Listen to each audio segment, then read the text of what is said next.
are now listening to the Film Situation podcast. I'm so happy to have Jeff Deverett on the Film Situation podcast. Jeff has a background in distribution, producing films, as well as writing and directing them. Welcome, Jeff. Thank you. Thanks for having me. I guess give us a little bit of your backstory. How did you first get involved in film? Okay, so I'll give you sort of the abridged version. I always wanted to be a filmmaker. So in high school, my dad said, when I was graduating high school, my dad said, "What do you think you want to do in your life?" And I said, without hesitation, "I want to make movies." And he said, "Oh, that's interesting. Do you want to produce or direct?" And I said, "I don't know. What's the difference?" And he said, "Well, if you're going to produce, it's all business. So you should pursue like some type of either legal career or like get an MBA or a law degree." And I said, "You mean to make movies?" He said, "Yeah, trust me, that's what you want." And he said, "If you want to direct, it's the artistic side. Go to film school, get a film degree." So I said, "Okay, I think I want to produce. That sounds interesting." So in undergrad, I got a finance degree. And then I went to law school and got a law degree. And right out of law school, I went into the film business.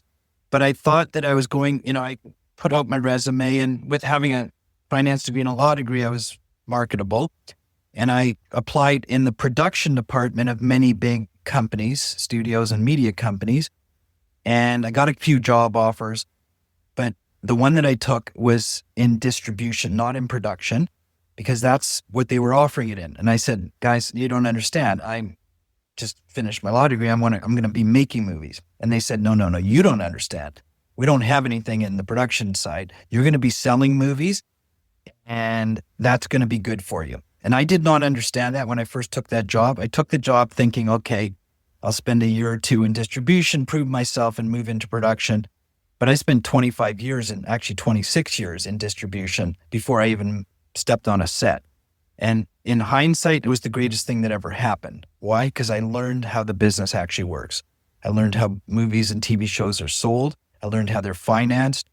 That was a real eye-opener for me, but I never lost the dream of wanting to make movies. And then ultimately, I left the big companies. I started my own company. And when I was in the driver's seat, I was able to decide at some point when I was going to make my own movies. And I made my first movie basically 26 years into my career, and I've made 9 since. Amazing. And what year was it that you first got into distribution, that you started working for a distribution company? And what companies were you working at? 1986. So I'm giving my age away a little bit. And so I was living in Canada. I'm Canadian originally. I live in the United States now, but for the last 17 years. But I'm from Canada, Toronto, Canada, which is a big film hub. Yeah. And I went to work. I started off with a Toronto-based company the way the Canadian distribution worked is, if an American company wanted to distribute in Canada, they had to affiliate or have a strategic relationship with a Canadian company. It was kind of like heritage protection laws for Canada. So we represented a company called New World. New World was Roger Corman's company. That's right. Yeah. Roger Corman. Yeah. So Roger Corman was kind of the king of B movies. Yeah. And I actually met him, and it was interesting. James Cameron started out with Roger Corman. So did Ron Howard, even Martin Scorsese. Roger Corman taught many, many people how to make movies. Many. Yeah. All right. But I was in the Canadian distribution arm of his company. So we called ourselves New World Mutual. The Mutual is the Canadian part of it. And we represented all of their films up in Canada, plus some other films too, because they didn't have enough output, which wasn't a big operation, but was a very active one. It was really, really interesting. And again, I don't want to date myself, but it was in the days of VHS. Like when I started distribution, we were selling VHS tapes, definitely, which morphed into DVD. And, it was a different world, a different time at that time. And Roger Corman's films were very popular because he was, the king of these B movies. And so we had all these crazy movies. I think the first thing I sold was Attack of the Killer Tomatoes. He didn't make it, but his company distributed it. So how often did you interact with him? No, never. I met him once. Got you. So it was kind of like a fairly big company, I guess, or big enough. It wasn't a major by any sort. It was, just a small independent company. I don't know, there may be 60, 70 people in the company. That's a good amount of people, though, for that he's constantly making payroll for that many people. I know, but he was, putting out, like, he wasn't making all the movies, but he was representing he was making quite a few, but he was representing a lot. We were releasing about 5 movies a month back then. And so say 60 movies a year, of which he maybe made, I don't know, 3 or 4 himself. And then he would license them or get the rights from other people. So it was his distribution operation, not his production operation. I didn't make anything for him. I just sold it. And were you attending like film markets? Like, were you going to Cannes every year and that sort of thing? Yeah, mostly we were doing. And so that was when I worked for him.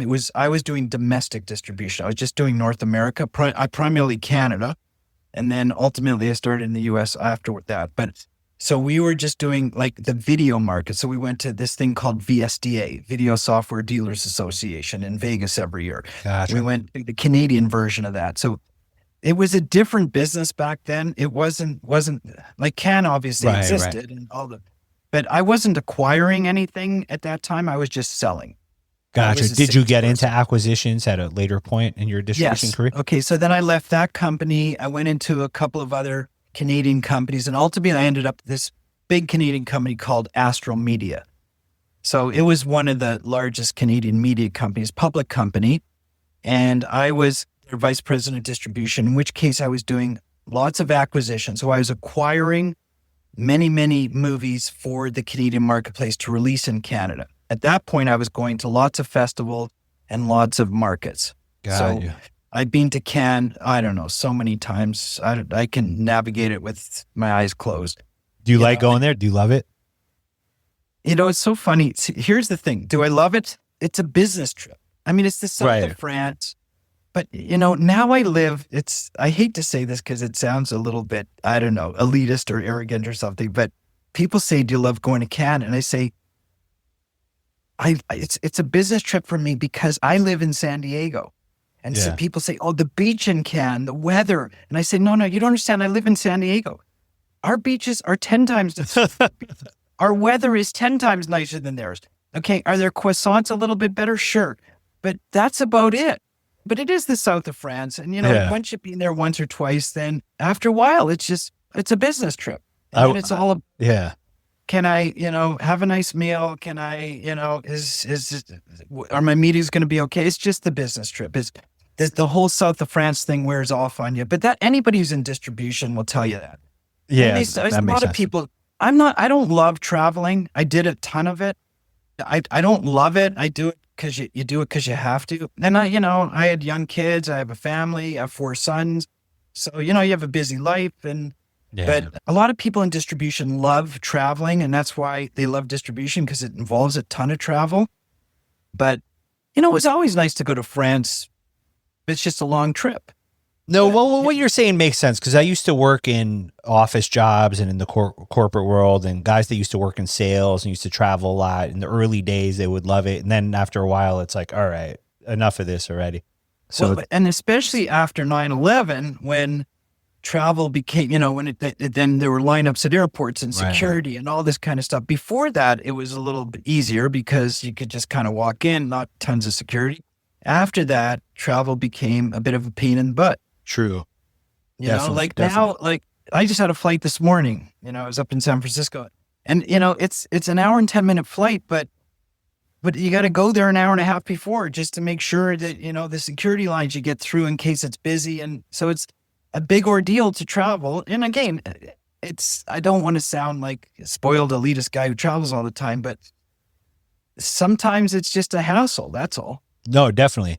I've been to Cannes a couple of times, and I mean, I guess I've only been there a couple of times, so I loved it each time. Did you go to the festival, the Cannes Film Fest, or did you go to the market? Both, because the first time I was attending a producer's workshop, and both times I attended, I had a badge where you could attend the marquee, like the market. It's called the Marché du Film. The Marché du Film. And that's the market. The market, and then also you could attend a lot of films with those badges, as you know. Yeah. Well, if you had a market pass, you could generally go to the screenings. But also, Cannes is the home and has been for many years. I mean, it recently changed last year, but it was also, so there was the Cannes, the Marché du Film in May. But also there were two other big markets that the distributors went to during the year in Cannes, which was MIPCOM and MIPTV. So MIPTV was in April and MIPCOM is in October, November. And they're equally big markets. And they were back then, for like TV and streaming. And so MIPCOM is still a pretty big market in October in Cannes. So I've been to that many, many, many times, MIPCOM. And then MIPTV recently, the April market, they switched it. They canceled it because they weren't getting enough traction and they set something up in London. So it's this company called Reed Meadham that runs these markets. And so people now are trying to do it in London. But markets are getting a little tougher because of streaming, mostly because of, the ability to do business online, Zoom. Right. That makes sense. And all this kind of stuff. So you still want to meet in person. It's still a people business, as many businesses are. But how many times a year do you have to meet? You can follow up a lot electronically. It's funny. I was just had a casting director who's like a big time casting director on the podcast, and she was saying the same thing about how the nature of the casting business has changed because of just digital self-tapes and things like that, and how you interface with the director a lot less in person versus like the old days, So, I prefer that. Like on the artistic side, when I make the movies with casting, I use a casting director. So I live in San Diego, but I use an LA-based casting director. And I say to them, it's like two of them, and I say, listen, I don't even want to be involved in round one. You just do self-taping or see whatever you want to do.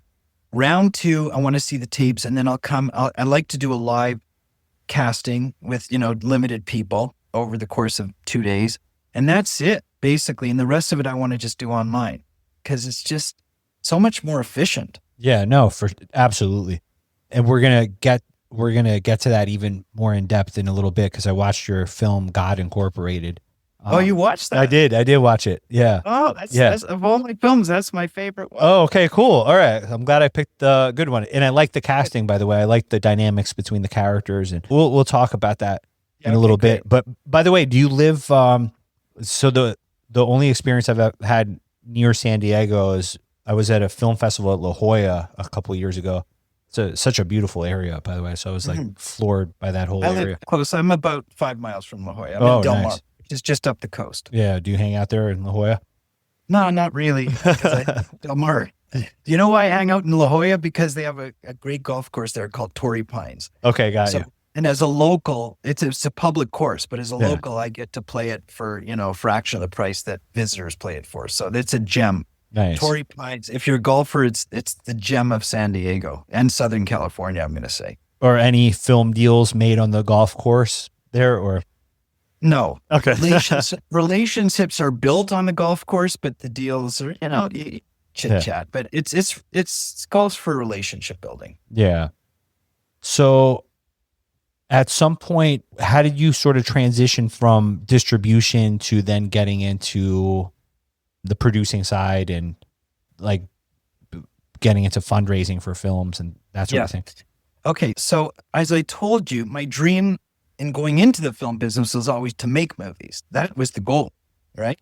But I got sent in a different direction in the selling of the movies, the distribution, which I said was really a blessing in disguise because it helped me understand how the whole business works.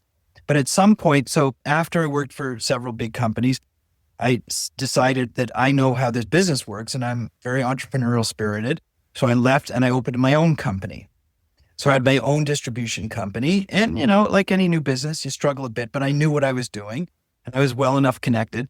So I did well at that. I made a go of it and I did well, and I handled a lot of good properties, and, I did financially well with it. And then there came a point where I basically said, now is the time that I want to live the dream that I always had. And by the way, if you're a filmmaker, filmmakers who are listening to this are going to understand this. Some people call it the disease or the bug, but when you have this desire to make a film, you have it your whole life. Yeah. This thing does not phase, it doesn't fade out. That's 100% true. Okay. So I had the bug. I still have it. I still love the production side, but I said, okay, now is the time. I'm comfortable, and it was the right time in my life to do it. And so I said, okay, now I'm going to make my first movie. And you know what all my friends in distribution said to me? They said, did you like slip and bump your head? And like, are you out of your mind? Really? Wow. There was that much kind of pushback against it? Well, because we distribution really is the business. It's like how the sausage is made. That's correct. And that's where most of the money's made and that type of thing. So the filmmaking is a tougher side of the business. I mean, it's the fun part. Right. It's the artistic part of the fun part, but it's not as financially generally rewarding. If you hit a big one, it's great, but generally distribution is a little bit more stable and balanced and more financially rewarding. So people in distribution said, Jeff, you're good at distribution. You know how tough it is for filmmakers. How many filmmakers are actually making money? And I said, but you don't understand. This is what I want to do. Like, I'm in a comfortable enough position to be able to do this, and I'm going to do it because this is the goal that I have in my life. And I still have a driving desire to want to do this. Like, I have a very strong artistic inclination and I wanted to make movies. So that in 2004, I didn't leave my distribution business. The good news was I knew exactly how I was going to sell my movie, right? Because I own my own distribution business. So it was That's a major leg up as a filmmaker. Well, certainly domestically, I knew I could get it out into the marketplace. And then internationally, I knew enough of the players because I dealt with them for years, acquiring films from them. So I knew exactly who I was going to deal with. And so it was relatively easy for me to become a filmmaker because I sort of knew how I was going to monetize the back end of what I was making, which is the difficult part for most filmmakers because they focus on making the films, but they don't really know how to sell them. So I knew how to sell it. So it was very comfortable for me to be able to make them and make my money back. And also physical media was still strong in 2004 as far as VHS and DVDs. It was the business. Yeah. It was the business. Yeah. I mean, streaming didn't really kick in until probably, 2009, 2010 when it really took over. So how different from that sort of from a distribution standpoint, because you have an interesting perspective of having been in the business for a good amount of time, that you've seen many changes in the industry. How different is it as far as, let's say, somebody making a business plan that's like structuring a pathway to profitability, like back then versus now? It's the same strategic pathway. You still look at the disconnect with most I'm going to say independent filmmakers. Okay. The big studio, Hollywood, big budget business is a completely different business. Right. Cause that's all box office. That's all all box office. It's all public financing. It's all big budget, Hollywood driven, big stars, big names. So that's a different business. Okay. My world is the indie film business. It's the indie space. It always has been. All right. I've released some big movies, but just most of it has been small, independent finance movies, less than $5 million budgets, and usually $1.5 million or less. All right. So in that space, the strategy back then was the same as it is now, is know who your audience is, figure out how you're going to get it to them and how much they're going to pay for it. It was just a different way to get it to them. Back then, let's say it was DVD, and we knew how much you'd sell a DVD for. And based on, having released hundreds of movies, I could kind of predict or forecast, relatively closely what that was going to look like for my own movies. All right. So it was a little bit more predictable because of the patterns. And by the way, there was a lot less product back then too. So then when streaming started, it became a little less predictable because a lot of it was controlled by fewer companies. It was, you'd have to do a Netflix deal, or you'd have to do, like, Netflix really dominated for many years because the studios didn't have their own streaming platforms and nobody else was in the game. So DVD still was a thing. It was being phased out. There was an overlap probably for 5, 6, 7 years. And, some people will still argue that DVD is still a thing. I mean, I don't see the economics in it, but, people still buy DVDs, but I would say it's not a business anymore. It's funny you say that, because I used to be a DVD, obviously, like, buying crazy amount of DVD. I was the first guy in my high school that had a DVD player in the late 90s. And because I was always working and I had 2 jobs and was working after school as a video editor for like a small little events, kind of weddings and bar mitzvah kind of production company, and making like $5 an hour. And I bought a DVD player for $700 when I was 17 years old. And DVDs at that time were like $30 because remember, like the titles were so limited. So like, yeah. So it was like, hold on. When I got into the business and we were selling VHS tapes, okay, we weren't selling them directly to consumers. That came later. That was called sell-through. This was only to video stores. And you would send them for like $100, right? To a video store? Like, 100, somewhere between $100 and $140. That's what each one would go for. But they would rent them out. They would just do the math on how many rentals they would get.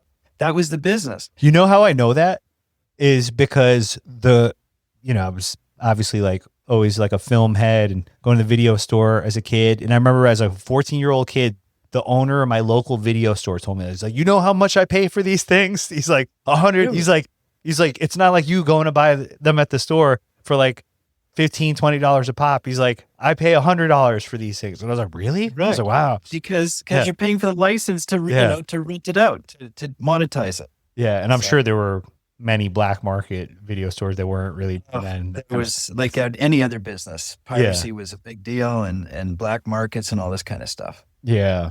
But that's pretty cool. I was actually watching, there was like on the Criterion collection, I guess this filmmaker, Alex Ross Perry, just released a documentary about VHS, and it's like this 3-hour long movie about like the history of VHS tapes. Yeah, it was actually kind of interesting. You might appreciate this one.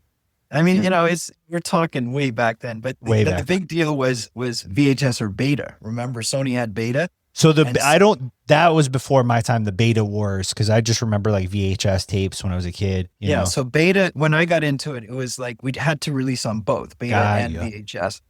And, VHS was always 3-1 against beta, or sometimes 4-1. And then, ultimately that beta got phased out, even though it was probably better technology, but they didn't share it. How long have you lived in the U.S. for, by the way? 17 years. Okay, nice. You still have your Canadian accent, which is awesome. I do. Yeah. I do. Yeah. I don't know. I'm appreciating regional accents. I'm a New Yorker. I don't have a hardcore New York accent at all, but I was watching some like an earlier recording of myself from like when I was a lot younger. I'm like, oh my God, I had a thicker New York accent when I was like 20 years old than I do now. Yeah. I think I'll always have that. But, as I tell my students, because I teach this film school and I say things like being and about and those words, I say like, this is the Queen's English. I learned English from the Queen's English, which is, Canada was a part of the Commonwealth, the British Commonwealth. So we learn that type of English. But the big question I get asked all the time, like in the last couple of weeks, was because I'm true Canadian. I grew up playing hockey. I knew you were going to say that. Yeah. Ice hockey, straight up, right? Yeah. So, in the Olympics this past couple of weeks ago, both the women's and the men's hockey was US versus Canada. And everybody's phoning me saying, okay, and the US won in both. And they said, sorry. I said, what do you mean sorry? I couldn't lose. Like I was a winner both ways. It was going to be gold. Yeah, there you go. That's a good way to look at it. And by the way, I'm just as happy. To me, it was NHL players against each other, different uniforms. But no, it was great to have both of those teams in the finals. No, that's pretty cool. So I guess at what phase was it when you first started making your first feature film that you started fundraising essentially for films? Okay, so again, as I told you, the first film was in 2004. Yeah. And it was a film that I had written the script for originally. And I should have directed it, but I didn't feel like I knew enough because like I was just distribution guy with a law degree and a finance degree. And what did I know about film direction? Not much, right? But I had a vision for the film. It was my idea. I originally wrote the first script. It wasn't the greatest script of all time. So I hired a writer to rewrite it. But what I did know is how to get it financed. Some of it, I led with some of my own money because I was in a position to do that. But I also knew where the money was coming from. I knew where the TV deals were going to be. I knew the DVD deals. Like I knew them. Now, so meaning like you were able to get sort of pre-sales and that kind of thing for your film? So I didn't do any pre-sales, all right? Because pre-sales, so there's a thing about pre-sales. If you can't, it's a bit of a it's a bit of a game, right? If you take a pre-sale, you're probably going to discount your film a little bit more than if you truly believe, because if you make the film and it's really good, you will get more than what you would have otherwise pre-sold it for. That's good to know, actually. Yeah. No, not today. Back then. Okay. Got you. No, today getting a pre-sale is a miracle. So, Right. but somebody will try to tie your film up with a really, really low minimum guarantee or pre-sale just to tie it up. In which case you might not be making the best deal, but sometimes, a lot of filmmakers will say, or people in this industry will say, take what you can get. It just depends how confident you are in your film and how realistic you are. So obviously every filmmaker's confident. They all believe they're going to make the greatest film of all time. And if you don't, it's probably going to suck.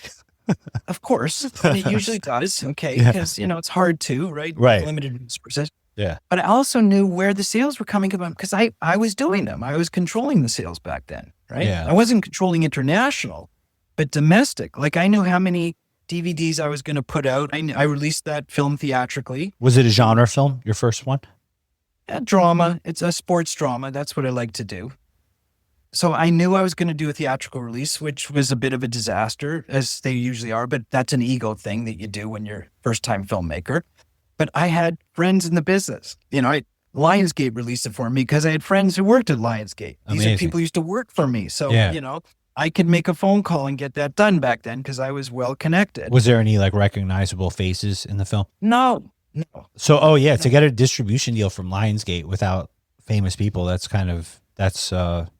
was unlikely. A favor. Yeah. It was a favor. It was because back then the industry was, I guess it's still small now, but it was small. And in Canada, we all knew each other really well. And, a lot of these people, because I started in the business probably earlier than a lot of them did, a lot of them had worked for me. So they went on to other jobs and we were friends. And I said, hey, I'm making this, can you release it? And here's what it's going to be involved in, blah, blah, blah. I knew I was very realistic. I knew what the numbers were going to be. I'm not some delusional filmmaker who's, expecting the next Blair Witch project, hoping for it, but not expecting it. So I was an easy guy to deal with, and I would do them favors too. Sometimes they needed something. That's how it goes. Yeah. That's how it goes. I did release that theatrically, made no money. I didn't lose that much, but I didn't make it, But it does give it a more of a pedigree. Well, it did because back then and today even for the pay television deal. So there was pay TV was the big thing. There was no streaming, right? So to get a bigger pay TV sale, you'd have to do a theatrical release. That's why you would do it. You would do it to boost the numbers when you're selling it to pay television. Because they said, if you, release for this amount of time or whatever, and in this many theaters, then we will give you this much more on paid television. So you do the math on it. You say, okay, this makes sense. And, you also give yourself a chance at theatrical release, which is highly, highly unlikely. I always tell filmmakers, do not do a theatrical release. But everybody wants to because that's the holy grail of the film business. Everybody wants to give that a shot. And if they were, would you say hey, do it really contained in New York and LA at a couple of theaters or Today, it's just, how do you contain? I mean, just a couple of theaters, obviously, but you're likely going to four-wall them. You're going to have to pay for those theaters. Yeah. So basically, you're going to rent the theaters out. You're going to do your own advertising. And the question really becomes how much you're going to lose, not how much you're going to make. Is there a hope and a dream? Yeah, there's a hope and a dream when you buy a lottery ticket also, right? It's just not a good business bet. You can't make a business out of buying lottery tickets. So theatrical releasing of independent films is very difficult. Why? The number one reason is because people go to movie theaters and spend, $15 to $20 on a movie ticket. The first question they ask is, who's in it? And generally, on a low-budget indie film, you don't have any A-list cast. So you can't answer that question positively. Nobody's in it, but it's a really good movie. And it generally is a really good movie. It just doesn't have any cast. So people are hesitant to go to a movie that doesn't have cast in the theater. They'll watch it on a plane or on a streaming platform, but not in the theater. That makes sense for sure. And I know back to pre-sales, a lot of the name of the game of pre-sales is that certain actors of certain calibers have basically a value, almost like the stock market. If it's but Jason Statham in an action film, they know how much it's going to do. You're talking A-list actors in big budget films. So remember, we're not dealing. I said we're dealing in indie. Yes, films. true. Dealing in say $1 million or less, you're not getting a big A-list name, which means you're not getting a pre-sale. So filmmakers who are listening to this, forget the pre-sale thing is a myth and a legend. Did it exist in the day? Yeah, it existed a while ago. I'm going to say 20 years ago, maybe more. It does not exist today, all right? Unless you have a big budget Hollywood film with big name talent. And even then, the pre-sales probably don't justify the cost of what you're going to have to spend to get that A-list talent in. So don't let anybody tell you you're going to get a pre-sale, because you're not. And if you do, it's going to be a fraction. So here's the game that distributors play. And I know, because I spent my whole life in distribution, okay? So a distributor will say, a filmmaker will phone up a distributor and they'll say, okay, if I were to get, let's say Jason Statham, you just said him, okay, in a film, would that help sell? Well, of course it would help sell. I mean, if you say that, this distributor's going to say, you should definitely do that. You should definitely do that, and we'll give you a pre-sale. We'll give you a minimum guarantee of $250,000. And you go, wow, Then you realize it's going to cost you $1 million to get him. Yeah. And all of a sudden, even if things go well, you're $750,000 behind going right into it. Are you going to have a better chance of selling a movie? Yeah, you are, but you're taking way more financial risk. And $1 million is probably not enough. It's probably $10 million. No, it's actually a really good point. So what's the percentage of films in the bracket that you're talking about that the financing comes from private equity? I am not in that space. All right. That is a sort of a no man's land of getting like money from investors, private equity. No. Private equity is a type of financing. All right. The space that I'm in is high net worth individuals. It's private investors. Oh, okay. Right? I didn't realize there was a differentiation, to be honest. Yeah. Well, private equity market is kind of like venture capital. I see. Okay. So it depends. You're just using the term differently. Right. So when you say private equity, are you talking about angel investors, like high net worth individuals who are willing to invest in a movie and take equity? Is that what you're talking about? Or are you talking about organized companies like say venture capital companies that will do a full assessment and underwrite it, look at it? And I'm talking about high net worth individuals that are willing to invest in an alternative. Private equity? Yeah, that's actually. Okay. Because when you said private equity, I was thinking, okay, we're talking about these big funds, these private equity funds that manage pension funds and stuff like that, manage big, like hundreds of millions of dollars, and invest institutionally. That's what I thought you meant. Gotcha. Yeah, so maybe I'm using the term incorrectly. The term you should use is called angel investing. All right. So a private individual, we call them high net worth individuals, otherwise known as rich people. Yeah. Right. These are people who have a lot of money and are willing to take a shot. It's a high risk shot funding a low budget indie film. When I say low budget, say $1 million or less. Okay. So funding that is high. It's very risky because a lot of those films don't make money. But it's an individual, like a rich person or a high net worth individual, funding that would be called an angel investment. Now, so it's private money. So in that case, it could be, and they're going to likely get equity. Maybe it's debt, or it's a combination of convertible debt or something like that. But it's a private person giving you money, and it's generally what I would call an angel investor, because they're taking a big shot on something that's super high risk. Is that the majority of funding for these types of films comes in that way? Yes. Yeah. Yes, it is. It's probably 100% of the funding in America, because I know in other countries they have like film funds and that kind of thing. That's correct. Yeah. In the United States, where we don't have any right. We have tax credits, right? But we don't have, the funds that like Canada has lots of public funding to support the arts. And most European countries have that. Like France has tons of it. So a lot of these low budget indie filmmakers just go to try to tap into the government funds to get usually 80 or 90% of their funding. We don't have that in the United States. Tax credits are not a form of financing. Okay. People think, okay, I'm going to get a tax credit, if I shoot in this state, and I will finance it. In a low budget indie film, for like, if you're getting, say, even $250,000 tax credit, when you do the math on financing, that type of thing, basically borrowing money against it, going to a bank and lending against that, you realize how bad at financial strategy that is. So generally what you should treat a tax credit as revenue coming in after, because you're not going to get it until, usually earliest 6 months after you shoot, maybe a year or 2 years. So I treat it as revenue coming back to pay back the investors who fund the movie. And I just say, this is somewhat guaranteed form of revenue. Okay, interesting.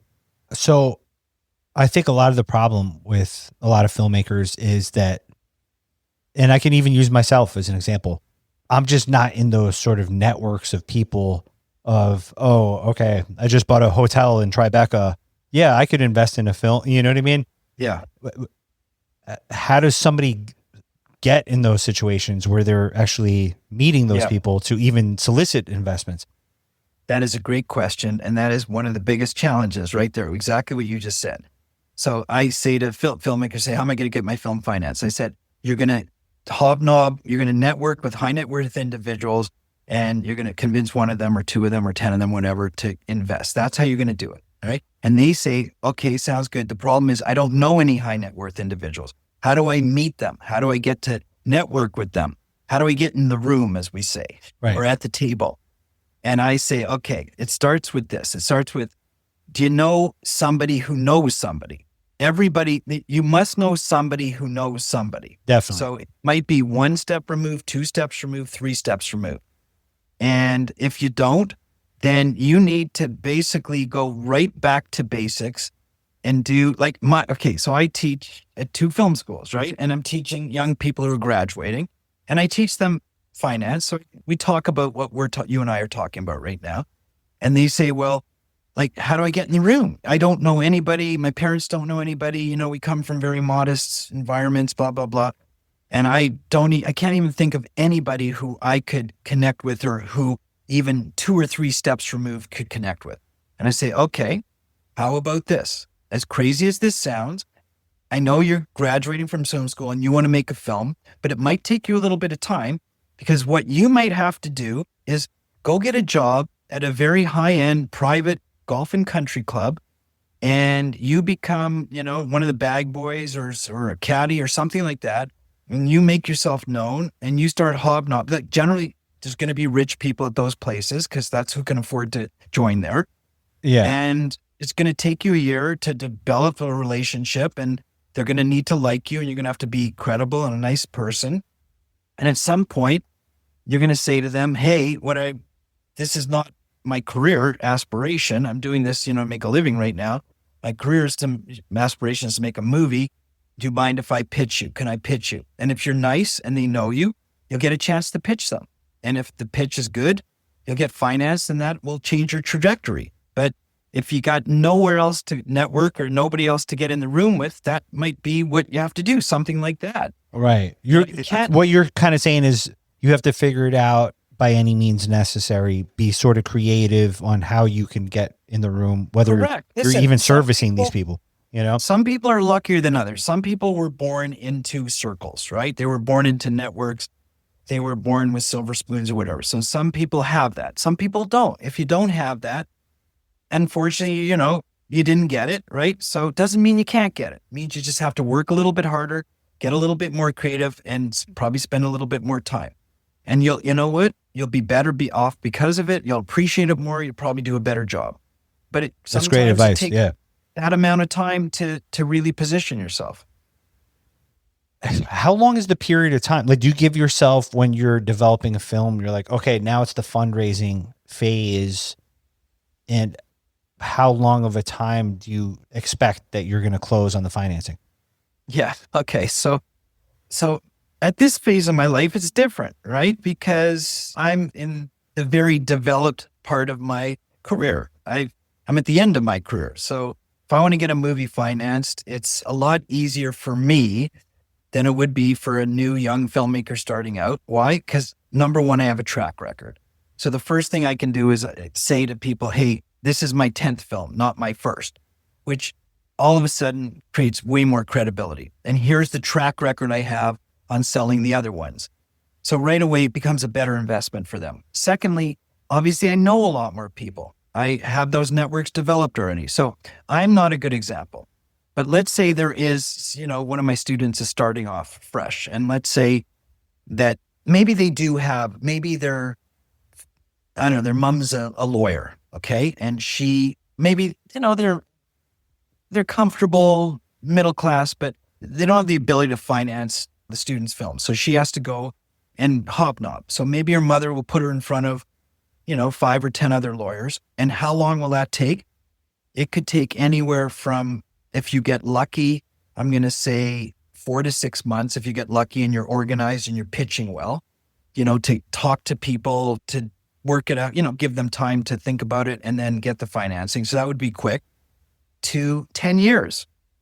Wow. Or 20 years, depending on how long you're willing to wait it out. Like I said earlier, the dream never dies. We know the dream. I know.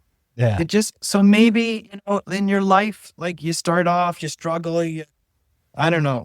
start off in a very modest, humble job and you're making an hourly wage and you put the dream off for 5 years and then maybe you get lucky. I don't know, go into real estate, hit a couple of big deals, make some money.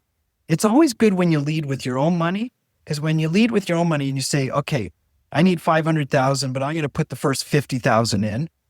And that's a lot for me relative to my net worth, but it shows how committed I am to the project. Then other people are more eager or more enthusiastic in terms of supporting you because they know how committed you are. But you got to get there. So every situation is different. But I can tell you what's not different is that it's very difficult.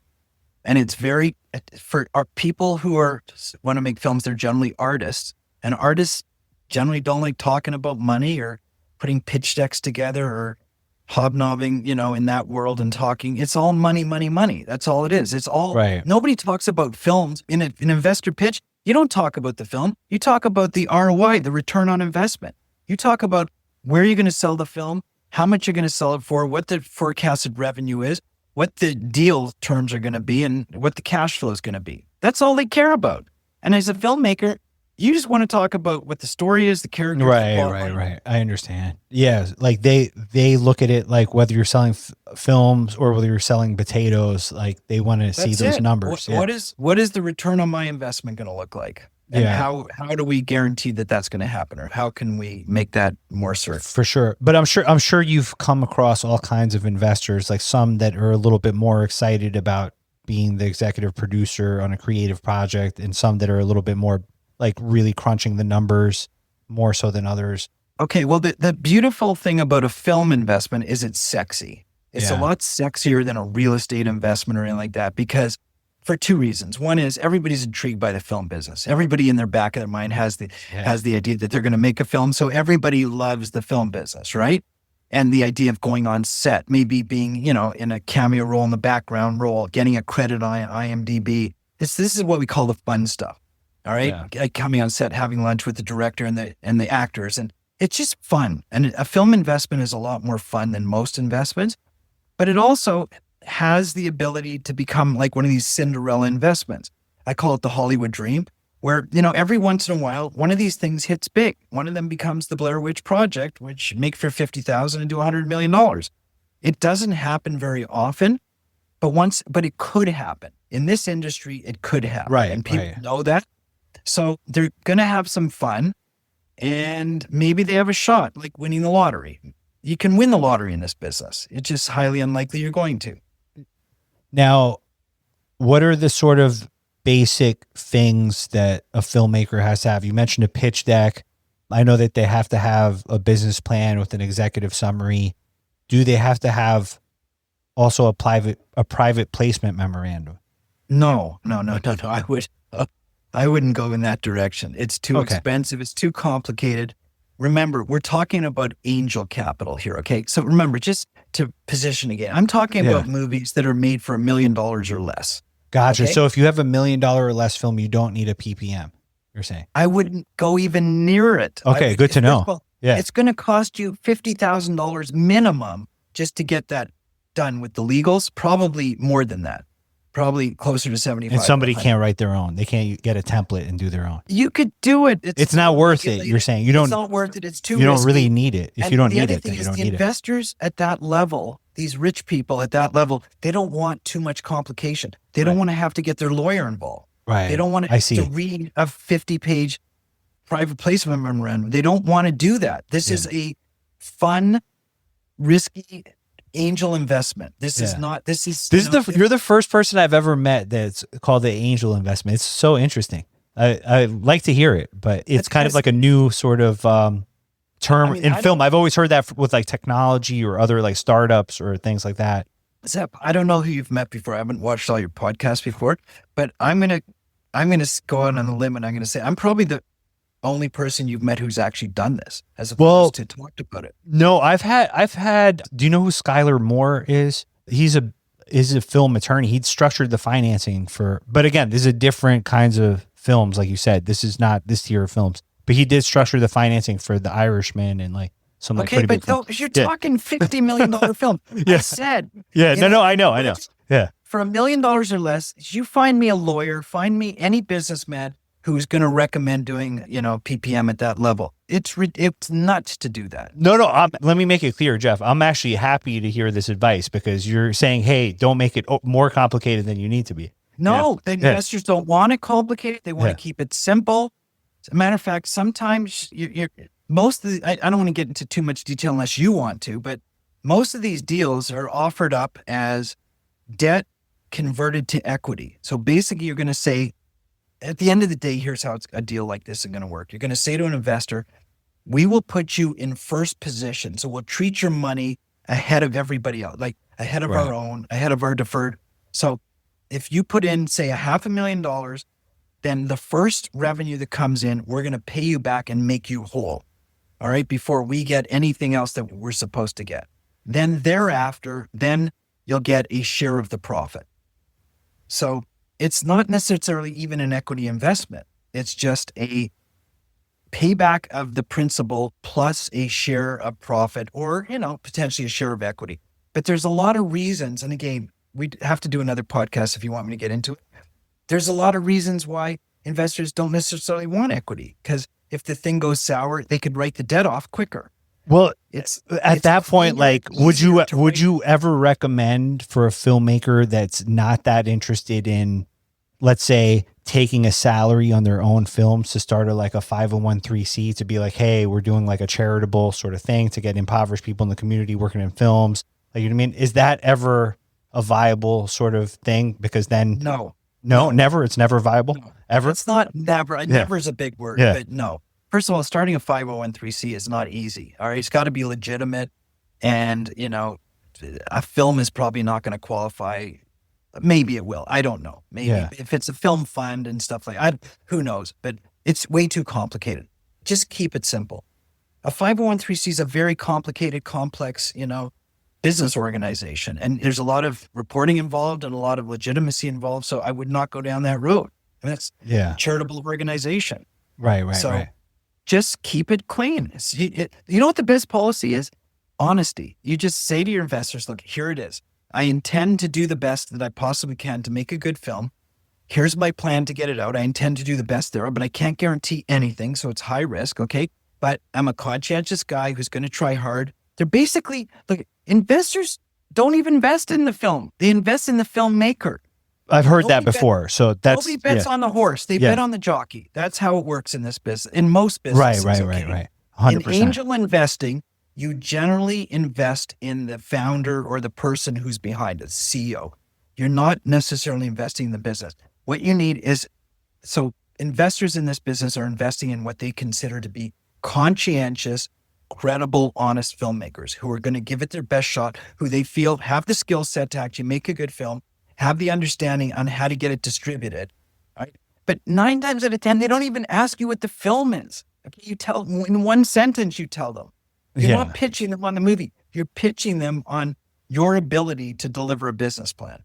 I've heard this before, actually, because when I was in college, I used to work at Morgan Stanley, and I was like doing cold calling. And one of my sort of I had met up with him. This guy, he's a great guy. This guy Lou, who I was like just trying to pick his brain about business, and he was saying the same thing. He's like, Zeph, you know what? They're gonna be more interested in you as the filmmaker than they are about your actual film. So I've heard that many times. This you just said cold calling. I just watched. For some reason, it's so funny because I just took I took an international flight, so I watched a lot of old movies, and one of them was Boiler Room. Boiler Room was great. With Giovanni Ribisi. No, I wasn't. I was at Morgan Stanley, but I did work with this guy named Joe who was straight up from the Boiler Room world. Unbelievable. And he actually got me a side job when I worked at Morgan Stanley to be a roulette dealer at like this, like, it was kind of this I think it was like a semi-legal kind of, he was like, yeah, we do casino nights. I'm like, where is it? He's like, it's always at a different place. We'll call you on a Thursday night. And we set it up. A Chinese food restaurant or something. And I was the roulette dealer. What a great movie. Great movie. 20 years. It's so good. It's still really. I'm going to revisit that one for sure. Yeah, that's a good one. Yeah. Vin Diesel was in it, right? Yeah. There were star-studded cast. Yeah. Affleck. There's so many people. I couldn't. When I started watching, I had a smile on my face the whole time because I knew what was going to happen. Yeah. But it's so well done. Yeah. Definitely. So no, I worked at a legitimate company, which was Morgan Stanley in White Plains, New York. But I did at the time, but I was making a lot of calls a day. I had to make 100 phone calls a day. Wow. Yeah. That's tough. It was so tough. And I was getting. So a guy like you could probably get angel capital because you're willing to, that's doing the tough calls. I've learned to be impervious to no. Okay, you got to be impervious to no, but you also have to be very personable and strategic, and you have to know how to manage a conversation. No, for sure. I think my hang up is that I don't probably know how to explain the pathway to profitability of a film. That's where somebody like you working in the distribution side has like such a leg up. Like, I don't have the kind of like, here's how the film will actually make money. Here's the advice to you to do that, okay? You need to associate yourself with somebody who is credible in that world. So you need to either work with a distributor or associate yourself. I mean, I do this all the time for my filmmaking clients. Like I do consulting, right? And I basically say, I need to be the credibility behind your pitch. Because when I say it to them, I have 38 years of experience in distribution and filmmaking, and I know exactly how the number is going to be. Is it a perfect science? No. But I know more than you do, and I'm credible because I have that background. So just draft off of my experience. So that's what you need. You need a team. Filmmaking is a team sport, right? So you need at least somebody who has the credibility to be able to say to an investor, look, I'm going to make a great film, but I don't have the experience in selling, but here's who I'm working with who does have that experience. And here's the forecast they gave me, or they come into the pitch with you and they do that part of the pitch for you. That's credible. That's what you need. Yeah. I was trying to, so last year I was in Los Angeles having coffee with a guy who runs actually a distribution company and that I'm friendly with. And also this producer this older producer, like big time Hollywood producer. And I was trying to get his advice. I was like, how do you get funding for these movies? And he's like, Zeph, he was just kind of vague about it. He's like, Zeph, so many people want to play in the sandbox is what he said. But he's doing 5 million and up certainly movies. And he's had even experience doing like even much bigger than that. So it was kind of vague to me. I was like, what is that? I was like, I know what he means. Like there's wealthy people that want to say that, okay, I invested in this movie that such and such actors are in. And so I knew what he meant in theory, but he didn't get into any specifics of what a producer on his level actually is closing on financing. Like, right. Which is different. That's a different game than I play. Like my game is sell yourself, be honest, be credible. Yeah. You basically say, this is what I'm good at. This is and I'm going to try my best, but I can't guarantee anything. And here's the people I'm surrounding myself who are better at doing the other things that I'm not good at. So we have a good team, and that's why we're going to give it a good shot. And it'll be fun for you. But here's the one thing you have to always say to investors. This is what they respect the most at this level. I'm asking you, say, for $100,000, okay? If generally speaking, you're going to get tax credits if you know how to do this properly and, and some revenue. So you're probably going to have probably 70% of their money is going to be at risk. Okay. Because even if the film is a disaster, as long as you spend the money, get the tax credit and everything like that, you get back 25 to 30%. Again, not just from the tax credit, from other things. Right. Here's what you say to an investor. This is what you get the most respect from. You say, look, we're going to do our best. We're credible people. We're put a good team together and everything like that.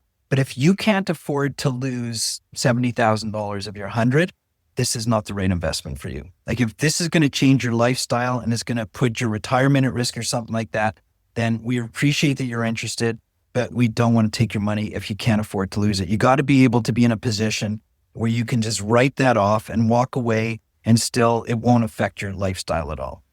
That makes that's so great. You never take money from people who can't afford to lose it, like your parents. Right. I think that's also kind of a hang up in the back of my head. It's like, man, it's like these things are so risky.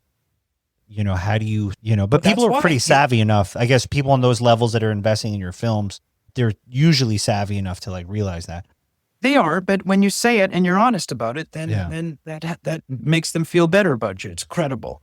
Remember, they're investing in you as a person, you as a filmmaker. They're investing in, number one, can you make a good film? They don't know that because they've never seen anything you've done. You probably first feature, right? Number two, do you feel like you're an honest guy? Are you credible? Oh, definitely. Just the way you present, just the way you talk, just how on it. And that's what they want. The people want to deal, because it's all about trust. Investment's just about trust. That's so true. Now, in your experience, like how many, I mean, I'm sure it depends on each project, but how many investors are usually getting per project? Is it does many, or is it like a small group? It's the most I've had in any project. The most was 21, which was too many. That's too many to manage. I would never do that again. Yeah. On average, you're getting 5 to 10. Okay, that makes sense. Yeah. Every once in a while, you get lucky. Somebody steps up and says, this is something I want to do. I'll do it myself, or maybe I'll bring in a friend and it'll be the two of us. And do you structure sort of like a marketing budget in your film investment? Like, do you like, this is always. I always say, we're going to make the film for, I'm just making up numbers here. Okay. We need $600,000. We're going to make the film for 500 and we're going to tuck away 100 for marketing. And we're raising 600 because I don't want to have to come back afterwards. We need 100 to market. Here's why. Here's where we're going to spend it. And people respect that. They respect the fact that you're thinking about selling the film, not just making it. Yeah, for sure. That makes sense. And when you do take that kind of money and you take the other 100,000, do not spend it on production. You spend it on production, shame on you, because you've done two things. One, you've lied to them, to your investors, because you said you're going to use it for marketing. And two, you've screwed up your whole marketing campaign because now you got no money to spend on marketing. So now you've spent 600 on making a good film. Whoop-de-doo, you can't sell it because you need money to market it. One thing I'm curious about, and you're the perfect person to ask, is, I'm sure you've heard many times, like the catch-22 sort of in Hollywood is like, okay, I could get the budget if I can get the actors, but I can't get the actors unless I get the budget. In your experience, is it better to just raise the money, and then once you have the money funded, it becomes a lot easier to book certain talent that's even recognizable? Yeah. Okay. So again, I don't mean to be a broken record, but we're right back to the big budget. That's the way big budget Hollywood stuff is done, with recognizable talent. In my world, you're not dealing with recognizable talent. So, but even on you don't think even on a $600,000 budget, you could get at least, like, I'm not saying A-list names like DiCaprio, but you get people that are like, okay, like I know that person, I've seen them in stuff. But they're basically, there's a pool of them. It's not one. You're not going after DiCaprio. You're going after a pool. So basically, then you would raise the money and you'd say, okay, here's the 50 people who would be at this level that we want to get. You don't get the first one, you go to the next one, the next one. Right. You don't need to play that game. Yeah. But the game you're talking about is what I call burning the candle at both ends. Meaning you're going to tell one person like the talent one thing and the financial people something. So you're going to say to the financial people, I've got the talent. You're going to tell the talent, I've got the money. And they're both going to feel comfortable. So it's going to come together. Because now the money's going to feel like you got the talent's going to feel like you got the money. They'll both sign. You can't say, if nobody wants to be first. Yeah. So you just tell them both at the same time. Now, are you lying? Yeah, you're lying. But you're doing it because you're doing a strategy. Now, if one falls apart, then the deal falls apart. It's over. Right. And I've heard people say that. I've heard producers say that. That's something that I'm not definitely comfortable with, is just bullshitting people. But you're not really Yeah. bullshitting because you're talking to both parties, and you're what I call it, you're managing. Okay. You're managing the expectation, because you know that both parties don't want to be first. But if the other one comes in, so you're basically bringing them together. That's why I say, well, yeah, that makes sense. That's a different way to think they're about it. coming together at the same time. They just don't want to be the first. And if you know that they're not hung up like on a particular sort of recognizable person, but it's somebody within that sort of class of person, if you don't get that particular person, you can get somebody else if you have the funding, right? Like, listen to me. They're not an investor who's hung up on getting a particular person is not going to invest. They're not an investor. Yeah. Okay. It's a non-discussion. Okay. Because it's an element that the filmmaker is going to decide to do or not to do based on what an artistic judgment. The investor's not going to care. They're never going to ask. They're not going to, at that level, it's not about one of the 50 people who are B actor. It's about distribution. It's about, okay, if you do one of these 50 people, then you'll get it out there, blah, blah, blah. And guess what? If they give you the money and you don't get one of the 50 people, but you still make a good film and you can still get it out there, they're going to be fine with it. okay. Yeah, that makes perfect sense. So they want you to make a good film and give it your best shot. That's what they're buying. They're investing in your ability to give it your best shot. On your films, for instance, on God Incorporated, did you go through the festival circuit after you made the film, or you went straight into distribution? Or so I'm not a big believer in the festival circuit, and we could spend a lot of time talking about why. I think, in a nutshell, do you feel like it's just a waste of time? Like it just like adds time to like the whole chain of festivals are a party for filmmakers. Festivals are the celebration of independent film. That's what they are. Right. It's a celebration. All right. Yeah. It's you go to a festival, you put your film in, hopefully they screen it, hopefully get some people to the screening. Because you go to a lot of festivals and don't even get anybody to the screening. Sometimes they're virtual screenings, they're online.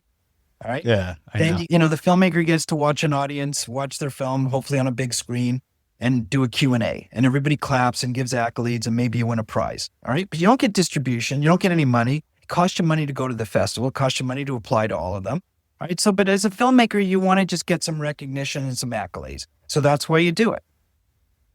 That's not so terrible. That's called artistic and success. And you got to feel good. You got to celebrate. Right. Yeah. But that's not the business. The business is distribution. Then Right. you got to go. Right. Like people say to me, "Oh, I'm going to make a film. It's going to get into Sundance. The distributor's going to see it, and I'm going to get a $10 million deal." Yeah, Right. sure. It's and ridiculous. I'm going to win It's 3 lotteries in a row Yeah. and get hit by lightning. Exactly. All right. So the festival circuit. The reason if I'm down on the festival circuit is because a lot of festivals aren't even real. They're meaningless. I completely agree with you. I think there should be like some sort of accreditation if a festival is actually real. Yeah, like a regular, because it's ridiculous now. Like, and you go into Film Freeway, there's 12,000 festivals and 2,000 writing competitions now. How do you even know what to do? Go on some of their websites to see if there's a single human being listed. Like on all these online ones I'm talking about. On every festival that's not an in-person festival where people are running it. Correct. And even the in-person ones where they're running it, they often don't get much audience. Yeah, I've been to some really questionable in-person festivals where you definitely question the motivation of the people running the festival. That's correct. Yeah. Because you do the math and you realize how much they make on submission fees. So if the festival's getting, 6,000-7,000 submissions at $50 or $60 each, that's the business right there. Yeah. So listen, filmmakers want to feel recognized, and sometimes that's the place to do it. But a lot of filmmakers are super disappointed. They get to these festivals, they spent a lot of money to get to them, and 3 or 4 people show up for a screening, and it's not that exciting, but everybody's in denial. So they say, yeah, it was good, it was a great festival. But you see, at the end of the day, I'm so tainted because I come from the world of distribution that I'm not looking necessarily for the accolades. But you asked me about God Incorporated. So I put it into a couple of festivals just because I wanted to have some fun with it. Yeah. Because it's a controversial movie. You've seen it. Yes, right? I have. And I guess for the audience that hasn't seen it, it's about 4 MBA students who are tasked with creating a new business, and they decide to create a religion, which is in a sense as an app. It's sort of gamified. And then controversy happens, of course, when the dean of the school really gets upset about it because I guess, It goes against the other religions that, are supporting this. Exactly. They have big religious donors who are upset because this app's getting more traction than their religions. Now, at the end of the movie, I saw that you dedicated it to your twin brother. So could you unpack a little bit how the film came about? You just said it. So I have an identical twin brother. That's pretty cool. Usually I usually say I have an extremely good looking identical. I usually say it. All right. So I have and he and I are mirror image. Wow. There's the game. It's all opposite. Is he, let me guess, he's not in the film industry. He's definitely not in the film industry, but so my life is super secular. In his life, he's super religious. He's Interesting. Very spiritual. Yeah. So he spends most of his time in the pursuit of connecting with the creator of the universe. You should make like a movie that's like a My Dinner with Andre, but like your dinner with your twin brother. But we wrote a book. Oh, no way. We wrote a book. Yeah. We wrote a book called Player Prank. But I guess you didn't watch enough of the credits because the final scene during the credits is him and I presenting the book and arguing about the book. Oh, I got to see that. No, I didn't see that part. Okay, just watch the final credits. It's him and I sitting in a studio being interviewed by a TV anchor talking about the book. That's pretty cool. But that's how this all came to be because we argued about kind of the purpose of life, let's say. Yeah. Right. And we wrote a book and I made the movie as a sort of commentary about the book. The movie is based on the book. Yeah. It's funny because at first, before watching the film, I thought it was going to be like more of a religious faith-based sort of film.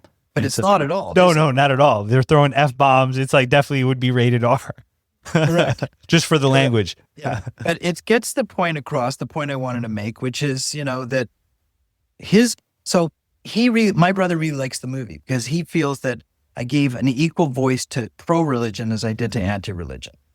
I think you did. And what I liked about the film is I liked the different characters and how they sort of act. Like I appreciated them all, like Daniel and Rebecca, Farah, and Martin. It made me wonder when you were talking about your dad before, was Martin's dad kind of like how your dad interacted with you? Okay, but those characters are based on, so I'm not spiritual, but I understand it a lot because I've spoken to my brother so much and I'm involved in that world. Yeah. Those characters are based on the gambit of religious belief. So all of us have each of those components of every person has a component of each of those characters. So the characters represent, like the first one, Daniel, is the one who accepts religion. Yeah. Farah is the one who rejects it. Rebecca is the one who questions it, and Martin is the one who is just nonchalant and just wants nothing to do with anything. And so all of us have a balance of that those character traits are a combination of what each of us has in our religious belief. Some of us lean more in Daniel's favor, some in Farah's favor, some, Rebecca, the questioning side. But again, I didn't make this up. Would you identify with the Farah character the most? Is that your most inclination? Inner circle and my brother would call me the Farah, but I'm not. I'm not. I'm going to say I'm more the Rebecca character. Okay. I'm more that makes sense. Questioning type. Yeah. Yeah. I think it's not bad to question. Again, I do have a little bit of Farah. Yeah. Do I have a little bit of Daniel? Not much, but mostly I have a little bit of I'm going to say Martin and Rebecca, the questioning sort of who cares to just be non-caring about the whole thing. Yeah.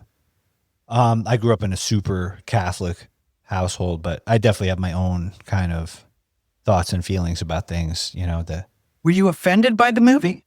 No, I don't get easily offended. Let's say like, so when fair, do you feel like I gave a fair voice to the? Yeah, I did feel like you gave a fair voice for sure. I think every time he talked to his girlfriend, I just kept picturing even crazier shit. I'm like, right. I was like, he's gonna catch her in an active like sex act by the end of the film. Yeah.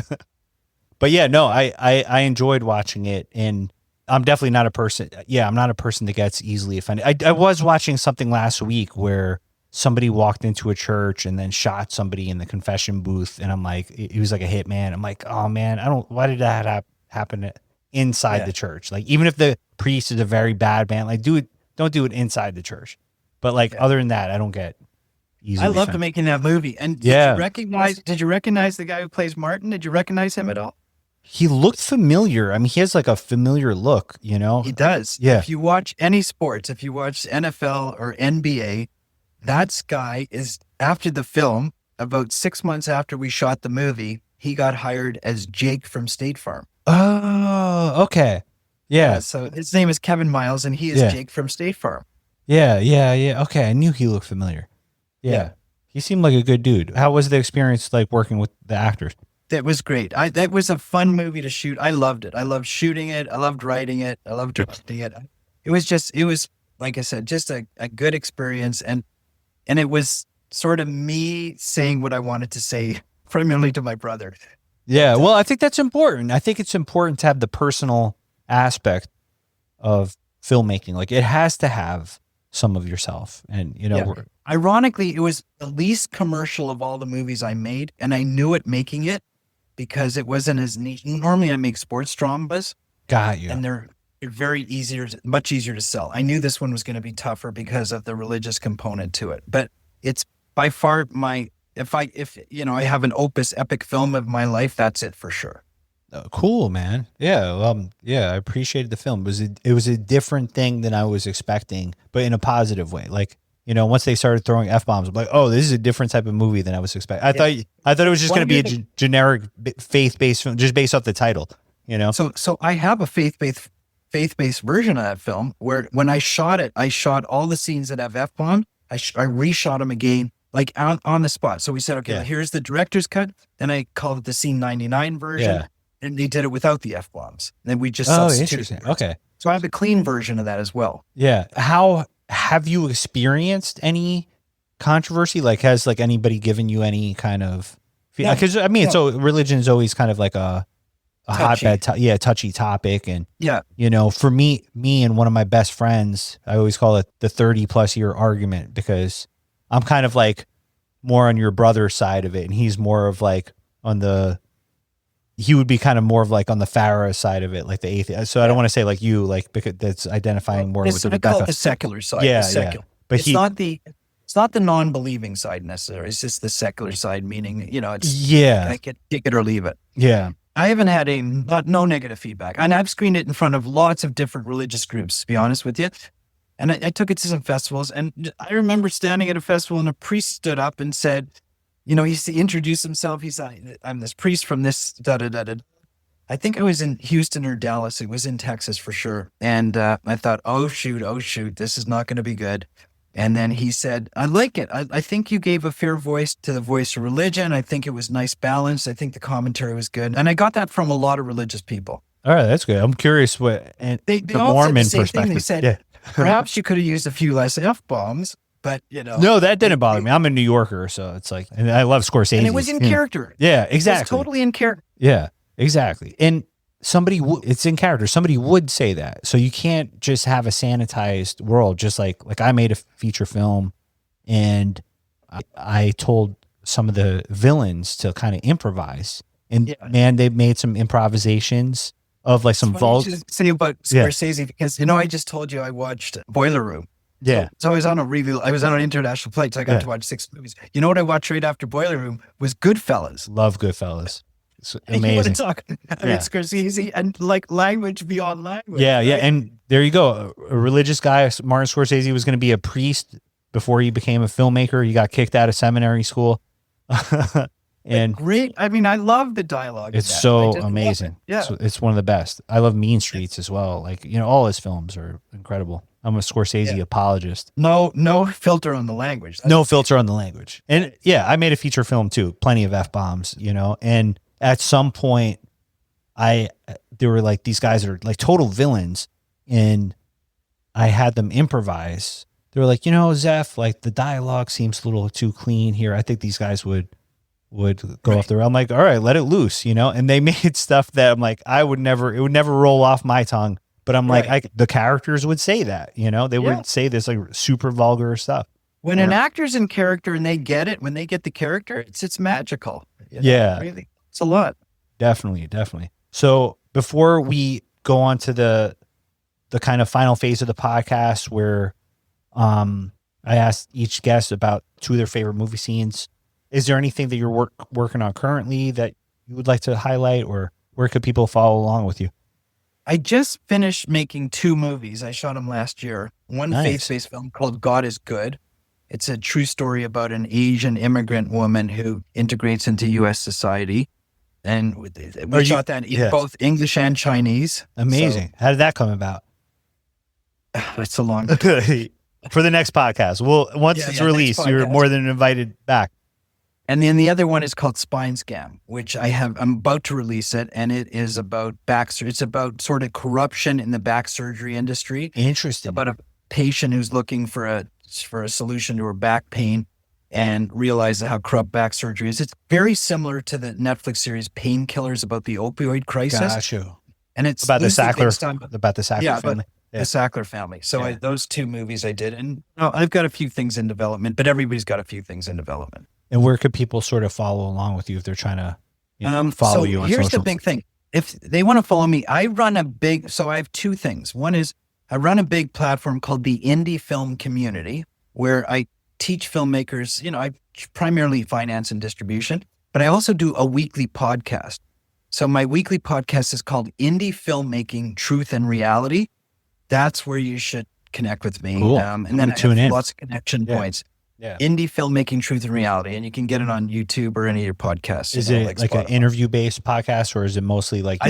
half the episodes I talk about a subject, the other half I interview either filmmakers or industry experts, and I interview tons of distributors because I really like to focus on the distribution side of the business because that's why I call it Truth and Reality. I want to demystify that end of the business. And I ask them the tough questions. I ask them the questions that filmmakers, if they would want to ask them, but don't even know to ask them because you got to come from the film business, like the industry, distribution. It's like insider sort of inside baseball sort of stuff. Terms on contracts and all kinds of stuff that's going on in the industry. And, I've had like AI people on recently, so I like doing it. It's very informative and it's all free. Nice. Can't wait to check it out. All right. So I asked each guest of 2 of their favorite movie scenes of any film of all time. And Jeff picked a scene from Rudy, which is a great film. And I guess tell us a little bit about the film and the scene, Jeff, and why it resonates with you. So Rudy, I'm going to say, is my favorite film. First of all, I love sports dramas, and especially ones that are based on true stories. So Rudy is the classic football movie of the young guy who goes to Notre Dame, Sean Astin, and, is the little guy, and he gets beat up, like pushed around a lot, and plays his guts out. And it's true underdog story. True underdog story. It's so full of heart and so full of passion. And then the scene, the real scene in the movie is when the other players see how tough this guy is, like how much grit and passion he has. And they know the coach is never going to play him because he's too small and not good enough. But the players say, just let him play, like just even one play just let him dress and get on the field so that he can say that he played at Notre Dame. And they line up outside the coach's office and they each go one at a time and lay their sweater down on the coach's desk and say, this is for Rudy. And it's just, even when I'm just telling you this, I get goosebumps. It's such a well done, heart-filled, passion-filled movie. And that scene just brings it home. I mean, you cry during that scene. And noteworthy because early cameos from Jon Favreau and Vince Vaughn in the film. I forgot about that. Yeah. I love that movie. I just think it's so good. A very close second to that is American Underdog, which is the Kurt Warner story. Very well done. I haven't seen that. I should get it. American Underdog. Got to see it. Put that on my list. Kurt Warner was bagging groceries and then he became, a 2-time Super Bowl quarterback for the Rams. What a great story. And he's such a great guy. I think he's still alive and, he's just a great guy and it's just a great movie. I'm going to check it out. Yeah. It's with Zachary Levi, Anna Paquin. It's funny. I was just watching Anna Paquin in the movie Almost Famous, and I was like, I forgot she was in that, and she was so young in that. Great movie. Really just a great story. I'm going to check it out. A very good job of depicting it.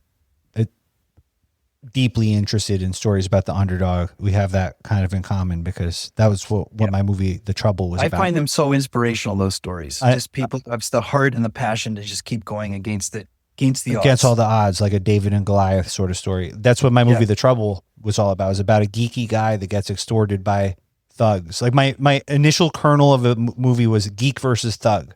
I'm like, geek versus thug. I'm like, you know, so I'm like, that's David and Goliath. That's yeah, it. totally. So Pulp Fiction, also one of the greatest films ever. I don't even need to give an intro to Pulp Fiction. Everybody on this that's listening to this podcast has probably seen it multiple times. But which scene in Pulp Fiction was the one that resonated with you? So I mean, the whole movie resonates with everybody. It's just such a well done movie. Pulp Fiction. And listen, by the way, when you asked that question, I could have given you 50 different. Oh, totally. That's why I always say, like, what's the first thing that comes to mind? Because it just for some reason, it's also because I watched it again, you know. Yeah. But I could have given you a scene from Goodfellas or Full Boiler Room, any of those that I just really, it just reminded me.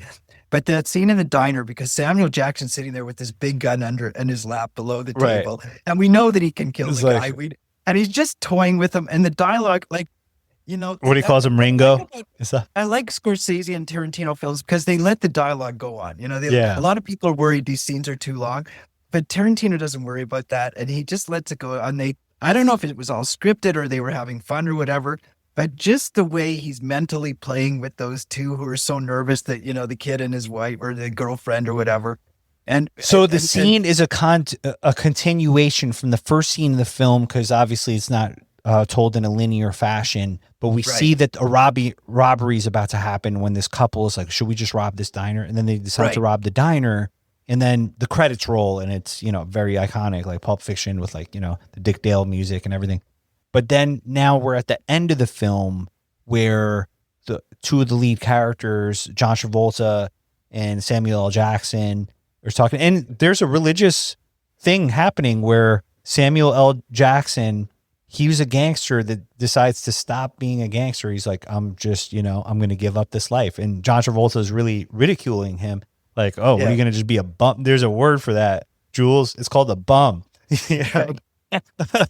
The dialogue is so it's genuine. So good. It's like, it's so genuine. It's so entertaining. It's so quotable. In fact, like, Travolta my producer, doesn't he go to the bathroom? He goes to the bathroom and he's reading the book Modesty Blaze while, like, this robbery is starting to happen. And so I actually love, like, even just like the build up where he's like, I don't eat pork. He's like, what are you, Jewish or something? He's like, no, I don't dig on swine. You know, he's like, pig's a filthy animal. I don't eat filthy animals.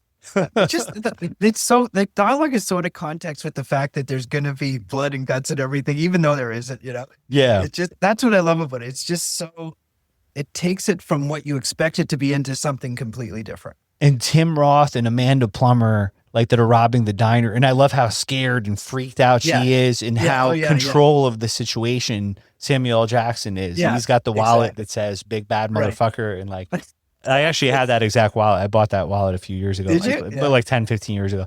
And I remember being at the lunchroom, the cafeteria of where I worked in an office, and the lady behind the counter was like, charming wallet. Well, she didn't obviously know the movie. No. Right. Yeah. Everything about, well, Tarantino's such a good filmmaker, and, you know, he's got such iconic movies, but that Pulp Fiction is in a league of its own, and just all the acting, the dialogue, everything about it was just so iconic. Did you see it in the theater when it came out?